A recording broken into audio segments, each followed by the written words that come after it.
바울이 아덴에서 그들을 기다리다가 그 성에 우상이 가득한 것을 보고 마음에 격분하여 회당에서는 유대인과 경건한 사람들과 또 장터에서는 날마다 만나는 사람들과 변론하니 어떤 에피쿠로스와 스토아 철학자들도 바울과争논할세. 어떤 사람은 이르되 이 말쟁이가 무슨 말을 하고자 하느냐 하고 어떤 사람은 이르되 이방 신들을 전하는 사람인가 보다 하니 이는 바울이 예수와 부활을 전하기 때문이로라. 아멘. 본문 말씀 사도행전 17장 16절로부터 18절 말씀, 진실한 사랑의 분노라는 제목으로 선포하도록 하겠습니다. 바울 사도는 복음을 전하기 위해서 이 아테네죠, 요즘에는 이 아덴에 도착했어요. 그런데 우상이 아주 가득했다, 이렇게 말씀하죠. 이 고대 세상 학자분들의 기록을 보면 헬라 전체에 있는 우상보다 이 아덴 한 도시에 있는 우상이 더 많았다고 그래요. 그러니까 굉장히 우상 숭배가 극심했던 인류 역사상 그런 한 곳이었죠. 이러한 모습을 보고서 바울 사도는 마음이 요동쳤습니다. 격분했어요. 분노도 있었고 여러 가지 마음들로 막 일렁거린 것이죠. 이때 바울 사도에게 어떠한 마음들이 있었을까요? 그 많은 사람들이 열심을 내었겠죠. 이 발전한 도시, 학구적인 도시, 성실한 사람들도 많았을 거예요. 그런데 그 모든 사람들이 그 하나님을 대적하고 우상을 숭배하며 멸망으로 가는 것을 보면서 많이 슬퍼했을 거예요. 그렇죠? 바울은 그 사랑의 슬픔을 품었을 거예요. 그리고 하나님의 이름을 모욕하는 이 우상 숭배의 죄악 앞에서 그는 분노했습니다. 또한 이 죄악되고 비참한 이웃들에게 십자가 구원의 복음을 전하고 싶은 그 열정, 그 의지, 이것으로 바울의 마음은 차올랐어요. 그 모습을 뒤에서 볼 수 있어요. 엄청나게 열심히 사랑으로 복음을 전하거든요. 이 여러 가지 마음의 활동들 가운데 오늘은 이 본문 말씀에서도 가장 주목하고 있는 그 격분함, 그의 분노, 성경적인 분노란 무엇인가, 이 사건을 통해서 배우도록 하겠습니다. 분노는 자칫 죄악된 것으로만 여겨지는 경향이 있죠. 소위 7가지 대죄라고 부르는 것들이 있잖아요. 꼭 그 죄가 가장 크다는 의미가 아니라 사람의 타락한 본성을 대표하는 뿌리와 같은 죄악들 7가지를 꼽죠. 무슨 시기, 교만, 탐욕, 나태, 음욕, 이런 것들 가운데 분노가 들어 있습니다. 그런데 나머지 6가지 죄악은 7가지 중에서 나머지 6개는 경우에 상관없이 무조건 죄예요. 그렇죠? 사랑의 나태 이런 건 없죠. 선한 교만 이런 건 없잖아요. 그런데 분노는 거룩한 분노, 진실한 사랑의 분노, 의로운 분노가 있습니다. 유일하게 사람의 그 본성적인 악을 나타내는 이 7가지 죄악 가운데 분노만은 선할 수도 있고 또 어떤 분노는 이렇게 악할 수도 있는 것이에요. 그래서 굉장히 우리가 조심하고 깨어서 이 분노를 다루어야 하는 것이죠. 지금 바울 사도가 품은 분노도 죄악된 분노가 아니라 당연하게도 거룩한 사랑의 분노였습니다. 또 바울 사도만, 성도만 분노하는 것이 아니라 하나님께서도, 우리의 사랑이신 아버지께서도 분노하신다는 말씀이 성경에 많이 나와 있어요. 시편 7편 11절 말씀에 하나님은 의로우신 재판장이시며 매일 분노하시는 하나님이시로다. 아멘. 죄악을 미워하신 하나님께서는 매일 분노하시는 거예요. 물론 동시에 매일 사랑하시고 매일 자비와 긍휼을 베푸시지만 그 하나님을 대적하는 그 수많은 죄악들을 거룩하신 의로우신 하나님께서는 분노하시는 거예요. 마찬가지로 우리도 그 선한 거룩한 분노를 품어야 하는 것이죠. 모든 분노가 죄가 아니고 사랑의 분노가 있다는 사실을 우리가 알아도 여기서 우리가 주목해야 하는 점이 있습니다. 오해할 수 있어요. 그것은 무엇이냐 하면 거룩한 분노를 귀중한 것으로 여기지 않고 그냥 죄는 아닌 것 정도, 품을 수 있는 것 정도, 품어도 되는 분노가 있는 것 정도로 생각하는 거예요. 거룩한 분노는 필수적입니다. 반드시 품어야 돼요. 이것은 사랑의 귀중한 한 기둥이에요. 우리에게 사랑의 분노가 없으면 우리는 크게 죄악된 사람이 되는 거예요. 사랑이 없는 사람이 되는 거예요. 이 분노가 없으면. 그러니까 분노 가운데는 큰 악도 있고 아주 선한 것도 있는데 이 선한 것이 그냥 품어도 괜찮은 분노 정도가 있는 게 아니라 반드시 성도라면 갖기를 사모해야 하는 귀중한 분노가 있다는 것이에요. 혹시 오늘 최근에 이한이나 이준이 부모님들 그 어린 아기를, 연약한 아기를 태우고 이제 차를 몰고 가시다가 위험하게 운전하는 이웃들 때문에 그냥 화가 치밀어 보신 적 계십니까? 혹시 손 한번 들어주실래요? 그러셨어요? 정상원 선생님 그런 적은 없어요? 저는 그래요. 그 아이들 태우고 갈 때 위험하게 운전하는 사람이 혼자 있을 때보다 훨씬 더 화가 나요. 그렇죠? 당연한 얘기죠. 또 우리가 사랑하는 가족이 직장이나 학교에서 악랄한 공격을 당했을 때 아버지, 어머니든 남편이든 아내든 자녀든 그런 공격 당했을 때 여러분 분노해 보신 적 있으시죠? 다들 이렇게 화가 치밀잖아요. 그 분노가 확 끌어오르잖아요. 이와 같이 분노는 우리가 사랑하는 것이 공격당할 때 나오는 반응입니다. 그래서 분노가 없는 사람은, 덤덤하게 사는 사람은 나한테 사랑이 없구나라고 생각하시는 것이 정답이에요. 분노가 있어야 돼요. 분노를 잘 다스리는 가운데 우리는 품으려고 노력을 해야 합니다. 진짜 진실한 사랑의 분노가 우리 안에 있기를 사모해야 돼요. 만약에 우리가 그냥 누군가 우리의 형제, 이웃, 가족이 괴로운 일을, 악한 공격을 당했음에도 내가 그냥 무덤덤 그래 하고 마음이 이렇게 격분하지 않는다면 적어도 그 순간에 나에게 사랑이 부족했던 것이에요. 그 사람을 내가 안 사랑하는 건 아니지만 사랑해 왔겠지만 적어도 그 순간에는 내가 마음을 사랑에 쏟지 않고 그냥 나 중심적으로 살고 있는 것이에요. 분명히 어떤 일들을 들었을 때 우리가 함께 분노해야 합니다. 그 마음을 품어야 돼요. 이처럼 합당한 분노는 괜찮은 것 정도가 아니라 귀중한 사랑의 한 부분입니다. 필수적인 사랑의 한 요소예요. 그렇기 때문에 오늘 본문 말씀을 우리가 의지해서 죄악된 분노는 제거하고 진실한 사랑의 분노를 합당하게 품을 때에 예수님께서 주시는 그 기쁨과 평안의 찬양의 삶을 훨씬 더 수십 배 풍성하게 살 수 있을 것입니다. 아멘입니다. 그 기대를 품고 더 전진해 볼게요. 우리가 바울 사도와 같이 진실한 사랑의 분노만을 갖기 위해서 우리는 무엇을 주의해서 실행해야 할까요? 우리의 지성과 감정과 의지를 어디에다가 이렇게 정확하게 겨눠야 하는지, 우리가 겨눌 관역이 어딘지, 진짜 우리가 가져야 될 합당한 분노의 그 지점이 어딘지 오늘 본문 말씀을 통해서 배울 텐데, 무언가를 하지 않는 소극적 실천 5가지와 무언가를 열심히 행하는 적극적 실천 2가지로 총 7가지의 실천을 통해서, 그것은 기준이기도 해요. 그것을 통해서 우리가 진실한 사랑의 분노를 배우도록 하겠습니다.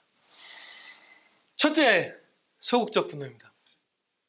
우리가 분노할 때 누군가를 미워하지 않아야만 거룩한 분노입니다. 분노할 때 어떤 사람을, 말하기도 두렵지만 혹은 하나님을 미워하지 않는 분노만이 합당한 분노예요. 사랑의 분노. 사람에 대한 미움이 없고 가해자를 미워하지 않고 하나님을 미워하지 않는 그런 분노. 분노할 일이 있는데 어떻게 그 가해자를 미워하지 않는가 라고 의구심이 들 수도 있어요. 그렇죠? 그런데 참된 사랑의 분노는 누군가를 결코 미워하지 않습니다. 어떤 사람에 대한 미움과 분노는 한 몸이 아니에요. 우리는 너무나 이게 거의 한 몸처럼 여기죠. 화가 나게 하는 사람이 있으면, 우리 가족을 공격하는 사람이 있으면 그 사람에 대한, 그 죄악에 대한 분노만이 아니라 그 가해자를 미워하잖아요, 우리가. 그래서 분노와 사람에 대한 미움을 한 덩어리처럼 여기는데, 그것은 사실 분리될 수 있는 각각의 마음의 활동이에요. 우리가 분노할 때 미워해야 하는 것은 죄악뿐입니다. 가해자를 미워하는 게 아니라 죄만을 분노하는 것이에요. 물론 미워하지 않는다는 것이 잠잠히 있어야 한다는 뜻은 아니에요. 부하 직원이 큰 잘못을 저질러서 막 태만하게 하고 부주의하게 해서 회사에 큰 손해를 입히고 동료들에게 곤란을 일으켰을 때에 분노할 수 있고, 그 분노를 그 잘못한 부하 직원에게 전할 수 있어요. 그냥 잠잠히 있어야만 한다는 것이 아니에요. 그러나 그를 긍휼히 여기면서 전하는 것이죠. 사랑으로. 미워하는 것이 아니라 파괴하려거나 저주하려거나 해하려는 마음이 아니라 안타깝게 여기면서 분노는 전할 수 있는 것이에요. 화를 전할 수 있는 것이에요. 이게 얼마나 큰 잘못인지 전할 수 있는 것이에요.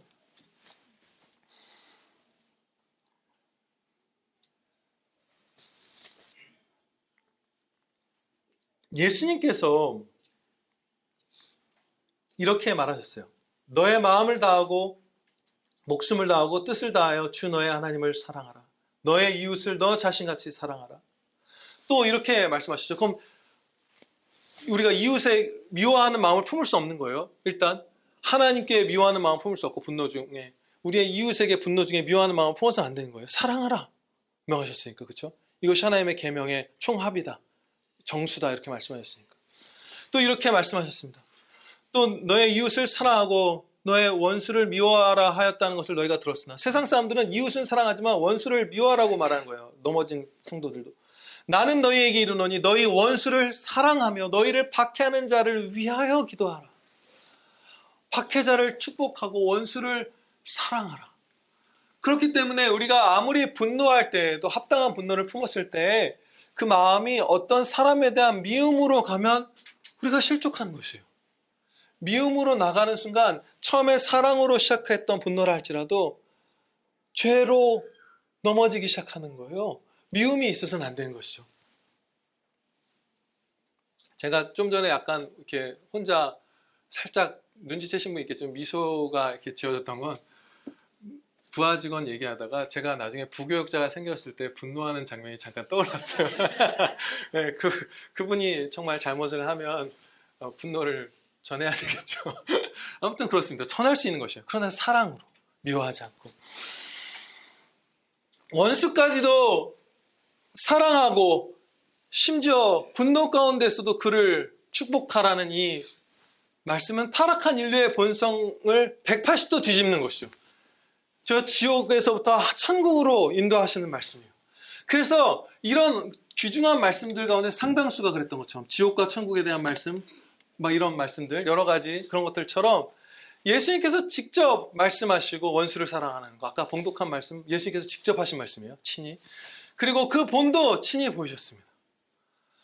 하나님의 원수, 성삼위일체 예수님의 원수이기도 한 우리들을 위해서 사람의 몸을 입고 이 땅에 오셔서 끝까지 모든 핍박 가운데 충성하시고 십자가에 달려 우리 대신 죽으신 그 십자가 구원이야말로 분노하시되 우리를 미워하지 않고 원수를 사랑하신 예수님의 그 완전한 본이잖아요. 무한 사랑이잖아요. 예수님께서 그 본을 보이시고 그 사랑을, 예수님의 사랑을 우리 마음에 주시기 때문에 우리가 원수를 사랑할 수 있는 거예요. 분노할 상황에서도 분노하지만 미워하지 않을 수 있어요. 사랑할 수 있어요. 우리가 우리의 가족을, 우리의 형제를 해한 무슨 직장 상사를, 그 죄악을 앞에서 분노하다가도 그를 미워하는 쪽으로 서로 부추기고 이렇게 비난하고 하는 것도 우리가 너무나 쉽게 빠지죠. 근데 거기에 나가면 안 되는 거예요.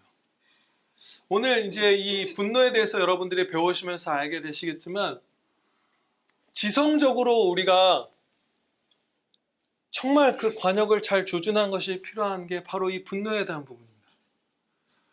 성경은 하나님께서는 분명히 지성적으로 이성적으로 우리가 깨어나기를 바라시잖아요. 그리스도를 아는 지식이 가장 고상하다. 이런 말씀을 주시죠. 우리가 어디까지가 선한 분노고 어디까지가 악한 것이고 얼만큼을 분노해야 하고 얼만큼의 시간을 분노해야 하고 또 동시에 어떻게 사랑해야 하고 분노를 표출해야 되는지 안 되는지 정말 수많은 부분에서 이 말씀 분노에 대해서 또 본 말씀을 붙들고 묵상하면서 우리가 의지나 감정만이 아니라 이 아는 지식에 있어서도 많이 부족한 부분이 있다는 것을 깨달았어요.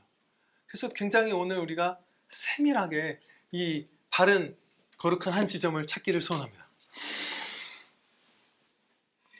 원수까지 정말 그러면 분노 가운데 미워하지 않을 수 있는가? 사랑하며 분노할 수 있는가? 이게 정말 가능한가? 예, 너무 가능하죠. 교회사에서 너무나 많이 증명되었죠. 사랑하는 같이 자란 형이 먼저 목사 안수를 받고 어디 중미로 선교를 떠났는데 식인종들한테 목베임을 당해서 죽으면 그 동생들은 그 형을 죽인 그 야만인이죠.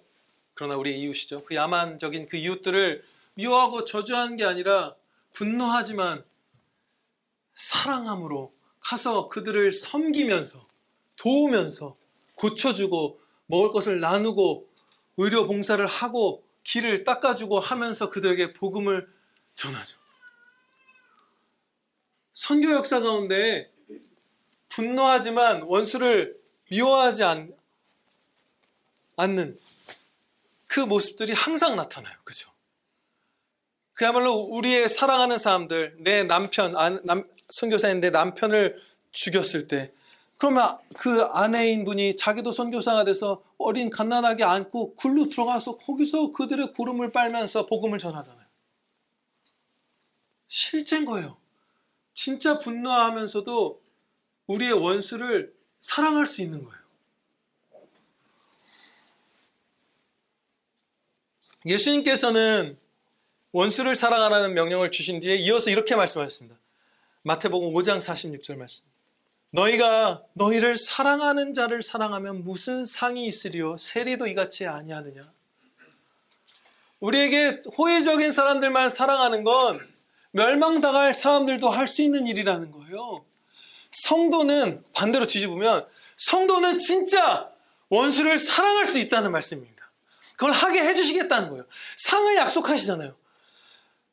그냥 우리가 가족, 친구들 사랑하는 거는 누구나 할 수 있는 일이야. 성도 아니어도 할 수 있어. 너에게 상을 줄 거야. 그 얘기는 너희가 원수를 사랑하는 그 은혜가 너희 뒤에 지금 불어오고 있다는 말씀이에요.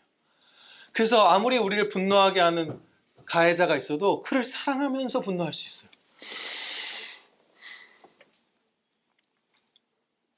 이 바울사도 역시 가장 분노할 만한 그 원수들을 마주했습니다. 이 사도 바울은 정말로 하나님을 사랑했던 사람이잖아요. 이 가운데 우리 가운데 누구도 바울만큼 하나님을 사랑했다고 결코 말할 수 없죠. 훨씬 더 사랑했죠, 이분이. 정직하게. 그런데 지금 우상 숭배가 완전히 차고 터져 넘친다는 건 바울이 가장 사랑하는 하나님의 원수된 일들이 여기서 진짜 많이 일어나는 거예요. 우리의 아들, 우리의 딸, 우리의 아내, 우리의 남편이 공격당하는 상황보다 바울로서 이 하나님을 사랑하는 사람으로서 가장 분노할 만한, 가장 겪기 싫은 그 상황 앞에 지금 바울이 서 있었던 거예요. 진짜 분노가 끓어오르는 그런 상황에 있었던 거예요. 그런데 바울은 무엇을 했느냐? 18절 말씀 하반부를 보시면 이는 바울이 예수와 부활을 전하기 때문이로라. 아멘. 바울을 분노하게 만든 이 원수들, 이 우상숭배의 주역들에게 구원의 복음을 전했어요. 사랑한 거예요. 이들을 저주하고 떠나버린 게 아니라 열심을 내어서 복음을 전한 거예요. 바울을 속상하게 하고 분노하게 하는 그 원수들에게. 이것이 성도가 할 수 있는 상을 받는 은혜 입은 그 삶입니다.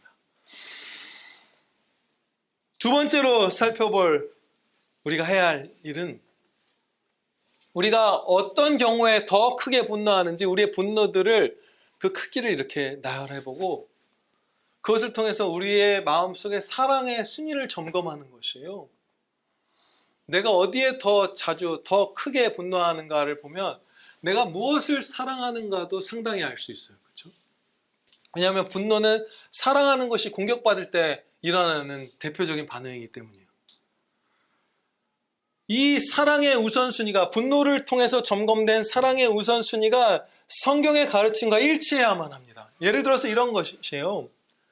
우리는 수만 명의 형제가 거짓 교사에게 속고 있는 모습을 볼 때 무심하다가 내가 식당에서 무례하게 대우받는 것에는 격분할 수도 있어요.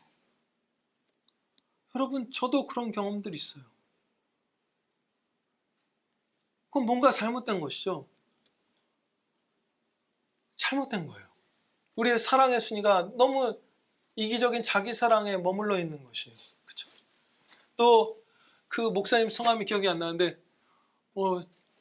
무슨 이 분노에 대해서 글을 쓰신 어떤 미국의 목사님은, 개혁주의 목사님은 우리 옆에서 낙태가 일어나는데 나는 그냥 내가 겪은 사소한 작은 일에 분노하고 있다면 그거 크게 잘못됐다는 거예요. 그렇죠? 하나님의 이름이 심히 모욕을 당했을 때는 무덤덤하다가 막 교회가 핍박을 당하고 조롱당하고 할 때는 무덤덤하다가 내 사랑하는 딸이 조금 속상한 일을 당했을 때는 막 크게 분노하고 이런 것들. 뭔가 우리의 사랑의 우선순위가 잘못된 것이에요. 물론 그렇지만 부모로서, 특히 부모 같은 경우, 또 남편, 아내 같은 경우 가족들에 대한 그 돌보고 보호해야 될 책임들이 있기 때문에 더 민감하게 반응하는 것은 물론 맞지만, 그렇지만 우리가 이 분노의 크기를 점검했을 때 우리의 사랑이 뭔가 뒤죽박죽 진실한 사랑이 아니라 정욕적 사랑으로 많이 넘어졌다는 것을 발견하게 돼요. 그렇죠? 어디에 내가 분노하는가를 보면 그 잘못되어진 사랑의 순서를 하나님을 온 마음을 다해 사랑하고 하나님 사랑의 일환으로서 형제를 사랑하고 그 이웃을 사랑하고 원수까지도 사랑하는 그 정확한 순서로 돌려놓을 때에 진실한 사랑의 분노가 가능해집니다. 아니면 죄를 범하는 거예요. 세 번째 실천은 우리가 분노하면서 누군가를 정죄하지 않아야만 합니다. 정죄하는 순간 우리의 분노가 죄로 넘어지고 있는 것이에요. 정죄하는 것, 벌을 정하는 것, 벌을 주는 것, 율법을 만드는 것, 심판하는 것, 이런 것들은 우리에게 권한이 아예 없습니다. 적게 있는 게 아니라 전혀 없어요. 우리는 율법의 준행자로서 그냥 사랑만 하는 사람이에요. 사랑만 하라! 이것이 성경의 명백한 가르침이에요. 그런데 우리가 정죄하고 있다면 하나님의 자리를 빼앗으려는 거예요. 우리가 얘는 이런 벌을 받아야 되라고 벌을 정하고 있으면 하나님의 자리를 빼앗는 것이에요. 그렇죠? 엄청난 잘못이죠. 죄가 하나도 없는 천사들 가운데에서도 천사장인 미가엘이 그냥 성도 가운데 죄를 범한 사람이 아니라 마귀에 대해서도 정죄하지 않았다는 것이 유다서에 기록되어 있어요. 그렇죠? 죄가 하나도 없는 천사 중에 천사장조차도 마귀한테도 정죄를 하지 않는 것이에요. 그러네 우리가 정죄하고 비난하고 이런 벌 정도는 받아야 한다고 하고 이런 것들 저도 많이 해요.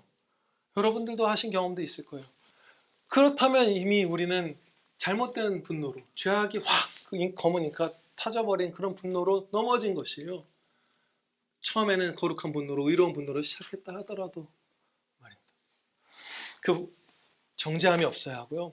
네 번째로 분노 가운데 결단코 자기를 높이는 마음이 한 점이라도 있으면 안 돼요. 교만이 없어야 하는 것이죠. 아시는 바대로 우리가 너무 많이 자기 안에서나 밖에서 경험하는 바대로 다른 사람들을 분노로 비판함으로써 자기를 높이는 이 위선은 인류가 너무나 쉽게 취하는 교만의 한 방편이죠. 그래서 나를 내가 높이고 있다. 누군가를 막 비난하면서 뭐 분노할 수 있어요. 그의 잘못된 걸 말할 수 있어요. 지적할 수 있어요. 분명히. 그것도 안 해야 된다는 거예요. 성도는 그냥 잠잠히 있고 분노는 속으로만 삭히고 그래야만 한다는 것이 아니에요. 분노한 것, 잘못한 것을 엄중하게 경고하죠. 그러나 그 가운데 나는 괜찮구나 하면서 높아진다면 우리는 죄로 넘어지고. 정말 분노에 있어서 우리가 정말 진짜 작은 자들이죠. 많이 뭔가 지금 여기 하나하나에 우리가 다 걸려요. 그렇죠? 우리의 지난 날들을 돌아보면. 5번째로 사랑으로 분노하되 다투지 않는 것입니다. 싸우지 않는 거예요. 다투는 건 안 돼요. 분노할 때. 디도서 3장 2절 말씀입니다.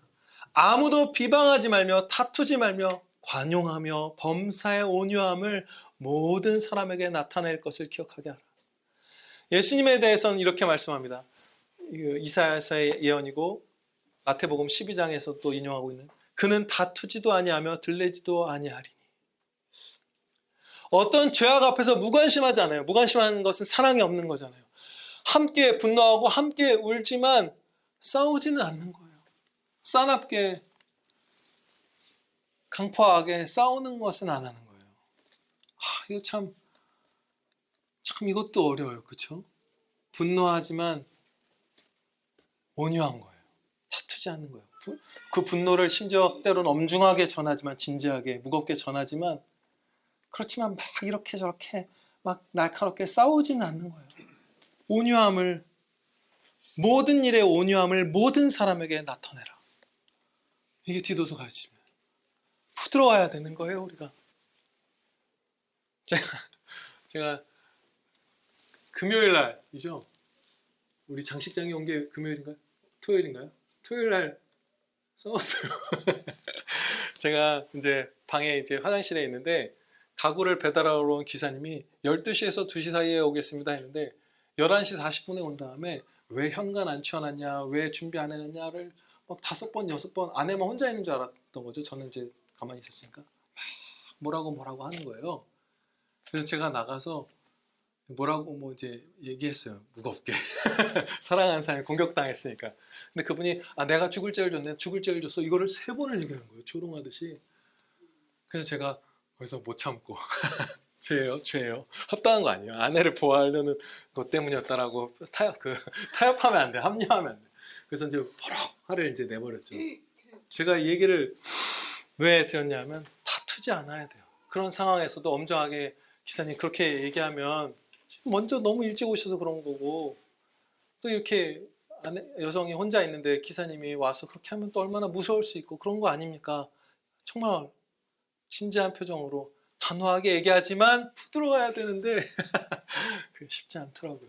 그러나 다투지 않아야 합니다. 않을 수 있고요. 그런데 우리가 사랑하는 대상에 공격받을 때 우리가 다투지 않고 그를 보호하라는 거 지금 이런 상황에서 그런 건 너무 사나운 원수 앞에서 무력한 대처를 명령하시는 것은 아닐까 이런 생각이 들지만 결코 아닙니다. 이제 적극적인 실천으로 나아가 볼게요. 우리는 그냥 가만히 있으라는 말씀을 배운 자들이 아닙니다. 적극적인 실천의 첫 번째는 다투지는 않지만 사랑하는 대상을 보호하기 위해서 그것이 복음이든 무엇보다 하나님의 영광 그리고 우리 사랑하는 이웃들, 가족들 보호하기 위해서 또 원수를 위해서 열심으로 여러 가지 조치를 우리는 취해야만 합니다. 취할 수 있는 권한이 있어요. 그냥 잠자코 있는 것이 성도가 아닙니다. 달려가야 돼요.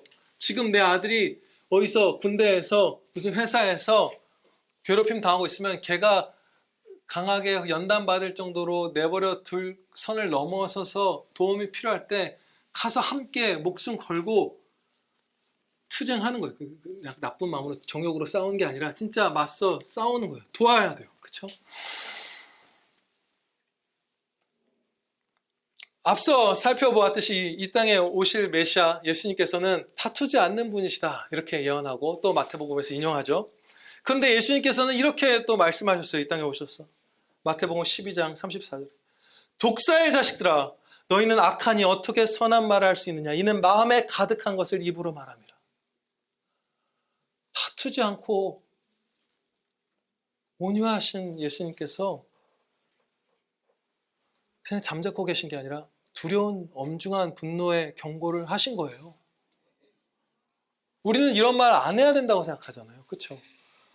성도는 이게 우리가 분노에 대해서 성경 말씀 가운데 진리에 의존해서 성경 계시에 의존해서 우리의 지성이 바르게 서 있지 못하기 때문이에요. 감정도 의지도 어떤 그 진리의 바른 지점을 찾고 있지 못하기 때문에 내가 성도인 내가 이렇게 말하면 안 되지. 당신 지금 뭐 하는 거야? 그러다 멸망할 거야. 뭐 이런 말. 정말 엄청난 잘못을 하고 있는 겁니다. 뭐 이런 것들 지적하고 이런 거 해서 안 된다고 생각하잖아요. 그냥 무리를 빚지 않고 둥글둥글하게. 아니에요. 절대로 다투지 않으시고 늘 모든 일에 그 자비와 긍휼을 나타내신 예수님께서 분노 가운데 이렇게까지 엄중한 경고를 하셨고 이것은 예수님만이 하실 수 있는 일이 아닙니다. 우리도 할 수 있고 해야만 하는 거예요. 세례 요한이 바로 예수님보다 먼저 그렇게 똑같은 표현을 썼죠. 요한이 많은 바리새인들과 사두개인들이 세례 베푸는 대로 오는 것을 보고 이르되 독사의 자식들아 누가 너희를 가르쳐 임박한 진노를 피하라 하더냐. 청년에 불과했고 세례 요한은 바리새인과 사두개인은 정치, 종교, 국가에 존경받는 지도자들, 유력자들이잖아요. 근데 이 젊은 청년인 세례 요한이 독사의 자식들아라고 멸망할 자들이라고 외치는 거예요. 그런데 이것은 강포가 당연히 아니겠죠. 온유하라고 하셨으니까. 사랑이에요. 이게 진실한 사랑의 분노예요. 세례 요한이 바로 이어서 뭐라고 말했는지를 들어보면 이 사람이 사랑으로 이 너무 악한, 너무 완악한 자들을 살리기 위해서 이 정도 충고를 할 수밖에 없기 때문에 이 두려운 말을 했다는 것을 알 수 있어요. 독사의 자식들아 누가 너희를 가르쳐 임박한 진노를 피하라 하더냐. 그러므로 회개에 합당한 열매를 맺으라. 회개하고 구원받으십시오라고 외친 거예요. 너희가 아브라함의 자손이라 유대인이라서 할례받아서 성전에서 제사 드려서 구원받는다고 착각하지 말고 회개해서 구원받으십시오. 회개하고 예수님을 믿어서 진짜 구원, 착각의 구원 말고 진짜 영원한 생명을 받으소서. 그 형제들이여, 그 마음으로 독사의 자식들이라는 말을 외친 거예요. 이 말을 하는 성도가 되어야 됩니다. 굉장히 드물죠. 이러한 열정으로 불신자 이웃에게든 형제에게든 원수에게든 용감하게 손해를 입을 수 있잖아요. 세례 요한이. 이런 세례 요한 나중에 왕에게 그 죄악을 엄중하게 경고했다가 목배임을 당하잖아요. 손해를 입는 거예요, 실제로. 물론 막 무식하게 손해를 입는 걸 감수하는 건 아니죠. 뱀처럼 지혜롭고 비둘기처럼 순결해야 하니까. 그렇지만 합당한 경우라면 손해를 입는다 할지라도 무슨 손해? 세례 요한처럼 목이 베이는 손해를 입는다 할지라도 경고해야 하는 거예요. 분노를 드러내야 하는 거예요. 조치를 취하고 진짜 거룩한 싸움을, 영적인 싸움을 해야 되는 거예요. 혈과 육의 싸움이 아니라.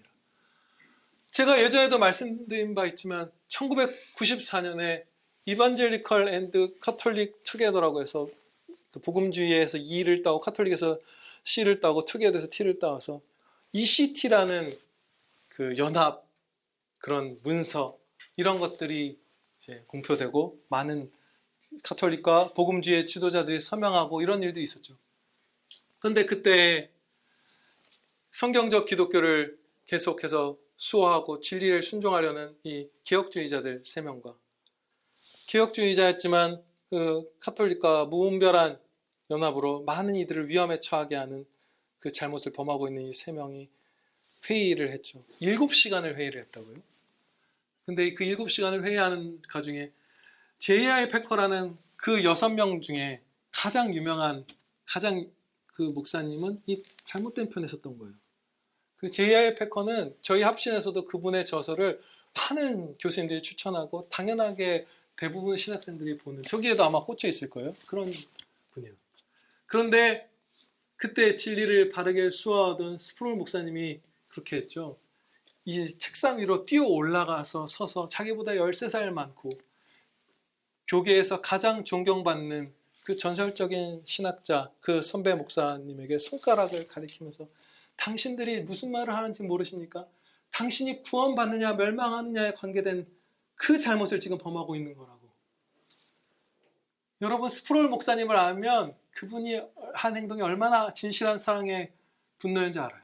그분의 강의나 설교를 들어보면 그분이 얼마나 부드럽고 사랑스러운 사람인지 몰라요. 위트가 넘치고 그분의 글들, 가족들과의 일들, 진짜 야들야들한 사랑스러운 사람이에요. 자상한 사람이에요.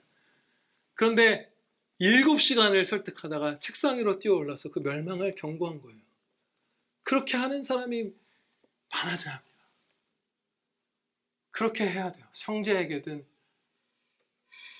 회사에게든 학교에든 정치인에게든 이 사회 어디 누군가 이웃들에게든 내가 손해를 입더라도 지혜롭게 분노 가운데 사랑으로 말할 수 있어야 돼요. 입을 다물고 있는 것이 성도가 아니에요. 그렇죠? 그것을 말할 때 주님의 영광이 비춰지고 우리가 은혜를 입는 거예요. 기쁨이 차오르는 거예요. 그때 진짜 자유가 있는 거예요. 끙끙 앓고 있을 때 여러분의 양심은 여러분을 공격하잖아요. 그렇죠? 우리의 양심은 우리를 불편하게 해요. 말할 수 있어야 돼요. 오직 사랑으로. 예수님께서 그 본이 얼만큼까지 그 격렬할 수 있는지, 그 사랑의 분노가 격렬할 수 있는지 그 성전을 청결하게 하신 사건에서 정말 밝히 드러내 주셨죠. 그걸 기록하게 하셨어요. 성경에 복음서마다 기록하게 하셨어요. 세속화된 유대인들이 그 기도하는 집, 하나님께서 친히 특별히 거룩하게 하신 그 하나뿐인 성전을 장터처럼 만들어버렸죠. 예수님께서 오셨을 무렵에. 그래서 그 성전을 청결하실 때 예수님께서 직접 노끈을 꼬아서 채찍을 만드셨어요. 그 거룩한 분노 가운데, 사랑의 분노 가운데 채찍을 예수님께서 만드셨다. 이거 상상해 가시나요? 원수를 위해서 십자가에 달려 죽으셨던 주님이 때리려고 뭔가를 때리려고 위협하려고 채찍을 만드셨어요. 직접 자기 손으로 만드셨어요. 친히 당신 손으로. 그리고 휘두르셨는데 이때 보면 분노하되 미워하지 않고 분노하면서 적극적인 진짜 위험을 무릅쓰고 적극적인 사랑에 실천하셨다는 걸 볼 수 있어요. 소와 양에게는 채찍을 휘두르셨지만 사람에게는 전혀 휘두르시지 않았고 환전하는 사람들은 그 돈이 올려진 상을 엎으셨지만 비둘기를 놓고 팔던 사람들의 상은 엎지 않으셨어요. 왜냐하면 비둘기를 세 장이 있는 상을 엎으면 새가 죽거나 열려서 도망치거나 하면 이 사람들이 손해를 입잖아요. 손해 입어 마땅하죠 사실은. 그렇지만 자비하신 주님께서는 성전에서 그것을 강도의 소굴로 만들어서 비둘기 파는 장사를 하고 있었던 사람의 비둘기조차도 상하게 하시지 않고 그들의 의자를 엎으셨다고 정확하게 기록해요. 환전하는 자들의 상을 엎으시고 비둘기 파는 자들의 의자를 엎으신 다음에 그들에게 말로 쫓아내셨어요. 가지고 나가라. 이것이 우리에게 있어야 돼요. 해를 두려워하지 않고 적극적으로 사랑으로 분노할 일 앞에서 조치를 취하고 그러나 미워하거나 다투진 않고 이 예수님의 본을 받아야 돼요. 여러분, 저와 여러분 모두 굉장히 생각보다 앞으로 살아가면서 어떤 순간에 이렇게 격렬한 영적 투쟁을 해야 될 날이 있을 거예요. 머뭇거리지 말고 우리 합시다. 바울의 분노가 어떤 열심으로 표현하는지 한번 17절 말씀 우리가 주목한 것이 너무나 행복합니다. 17절에 회당에서는 유대인과 경건한 사람들과 또 장터에서는 날마다 만나는 사람들과 변론하니라. 매일 여기저기 돌아다니면서 회당도 갔다가 장터도 갔다가 유대인 단체도 만났다가 헬라인 단체도 만났다가 하면서 기회가 있을 때마다 십자가 구원의 복음을 그들에게 변증적으로 선포한 거예요. 그들을 최대한 설득하려고 그들을 납득시키고 이해시키기 위해서 최선을 다하면서 선포한 거예요. 진리를. 그걸 매일 했던 거예요. 이게 바울의 분노의 결과예요. 굉장히 적극적인 사랑. 나를 분노하게 한 원수들, 내 하나님을 모욕한 자들에게, 나의 전부인 하나님을 모욕한 자들에게 보인 바울 서대의 반응은 적극적인 사랑이었어요. 치열한 사랑. 이게 우리가 할 바예요. 우리는 진실한 사랑의 삶을 살도록 부름받은 예수 그리스도의 몸된 자들이기 때문입니다. 이제 두 번째 적극적 시험, 오늘의 마지막 설교 부분을 살피고 마치겠습니다. 진실한 사랑의 분노라 할지라도 그것에 우리가 사로잡히고 그것을 오래 품지 말고 예수님 안에서 평안하고 기뻐해야 합니다. 우리의 마음의 기본 상태는 막 격분이 아니라 평안하고 즐거워하고 주님을 사랑하는 것, 주님 기뻐하는 것, 그 마음이어야 돼요. 아무리 세상이 험하고 교회가 특별히 핍박받는 이런 시대, 혹은 뭐 회사에서 특별히 어려움을 겪는 상황, 이런 상황에 있을지라도 그 분노가 결코 우리의 마음을 다 잡아먹고, 진짜 바른 분노라 할지라도 그것이 길게 머물러서는 안 돼요. 전도서 7장 9절에서 말씀합니다. 분노는 우매한 자들의 품에 머무름이니라. 분노를 오랫동안 품에 안고 마음에 새기고 품어 안고 있는 사람은 바로 그가 우매한 자다. 지혜롭게 분노를 잘라내라. 아무리 의로운 분노, 사랑의 분노라 할지라도 오래 가슴에 품고 있지 말고 잘라내는 것이 지혜롭다. 그것이 너에게 유익하다. 그것이 내 뜻이다라고 가르쳐주신 거예요. 전도서 7장 9절 다시 봉독하고 싶어요. 노는 우매한 자들의 품에 머무름이니라. 우리에게 해롭죠. 분노를 오래 품는 것은 처음에 사랑으로 시작한 분노였다 할지라도, 처음부터 악하게 시작한 분노도 많지만 진짜 사랑으로 시작한 분노였다고 할지라도 이 분노가 얼마나 우리의 통제를 쉽게 벗어나서 죄악으로 넘어지는지 우리는 경험적으로 뼈저리게 다들 알고 있잖아요. 그렇죠? 진실한 사랑의 분노를 하다가도 미움, 정죄함, 다툼, 교만, 이런 것들로 우리가 넘어지기 쉽다는 것을 우리가 진짜 수백 번씩 여러 번 스스로 실족하면서 경험하셨을 거예요. 그렇죠?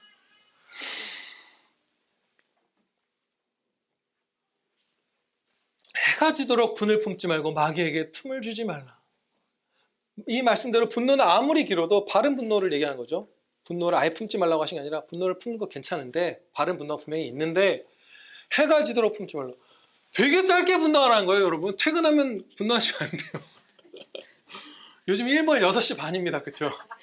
네. 회사에서 화가 치밀었어도 퇴근할 때 치킨 한 마리 사서 들고 오시면서, 이러면 너무 좀 그러네요. 기도하시고 말씀 묵상하시고 마음에 붙드시고 그리고 치킨 하나 들고 사랑하는 가족들 품으로 오시면서 그 분노는 접으시는 거예요. 진짜 짧아야 된다는 거 가르치신 거예요. 사랑의 분노를 해라. 분명히 가르쳐 주시죠. 바울 같은 분노 품어야 돼. 그런데 진짜 짧게 분노해라. 진짜 짧게. 잠깐 분노해라. 진짜 잠깐 분노해. 그 잠깐 하게 해주세요. 그쵸? 저도 어저께 분노하고 다투었던 분한테 바로 다시 걸어서 죄송해요, 용서해주세요. 사과하고 돌이켰어요. 금방 진짜 잠깐 분노할 수 있어요. 그죠?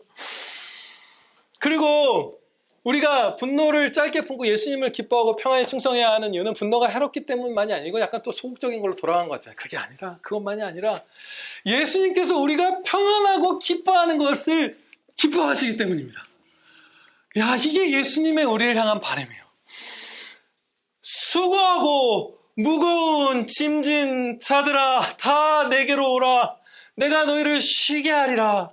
나는 마음이 온유하고 겸손하니 나의 멍에를 메고 내게 배우라. 그리하면 너희 마음이 쉼을 얻으리니 주여, 이는 내 멍에는 쉽고 내 짐은 가벼움이라 하시니라. 아멘. 우리의 주된 감정, 주된 마음의 활동이 결코 분노가 아니라 기뻐하는 것, 평안한 것, 안식하는 것, 그냥 사랑의 뜨거운 열정으로 막 행복해서 전진하는 것, 이것이기를